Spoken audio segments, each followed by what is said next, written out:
সুপ্রিয় দর্শক, আসসালামু আলাইকুম রহমতুল্লাহ। আমি ডাক্তার মোহাম্মদ শামসুল ইসলাম, শামস টিভির পক্ষ থেকে আপনাদের ধন্যবাদ জানাচ্ছি। আমি আজকে এসেছি রংপুর জেলার পীরগঞ্জ থানার ঐতিহ্যবাহী চতরা ইউনিয়নের সোনাতলা গোবিন্দপাড়া নামক স্থানে।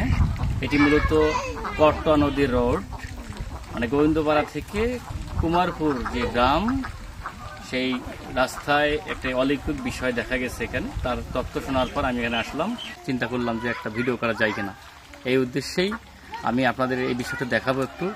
তো ভাই, আপনি যদি আমাকে হেল্প করেন একটু, আপনার ক্যামেরাটা নিয়ে আসেন, একটু দেখেন আপনারা। মূলত একটু ক্যামেরা ভালো করে ধরেন, এখানে ধরেন, হ্যাঁ একটু আগে নেন। আপনারা দেখতে পাচ্ছেন যে এটা হলো মূলত গোবিন্দপাড়া একটা মাদ্রাসা আছে। সেই মাদ্রাসার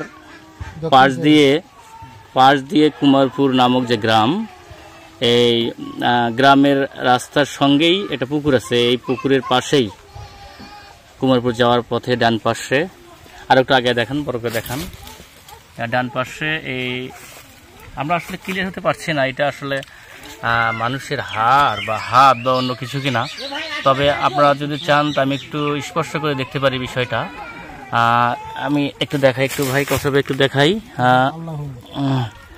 এই লেখাটার মধ্যে আমি আসলে ক্লিয়ার বুঝতে পারছি না, তবে হতে পারে এটি একটু গাছের যে শিকড় থাকে, যখন কোনো গাছকে কেটে ফেলা হয়, কেটে ফেলার পর এখানে একটা দেখেন অবস্থান এখানে আছে যে গাছের গোড়া, আর তো কোনো শিকড় ছিল, শিকড় থেকে কেটে ফেলার পরে এই সদৃশটা দেখা যাচ্ছে অনেকটা 1, 2, 3, 4, 5টা আঙুলের মতো।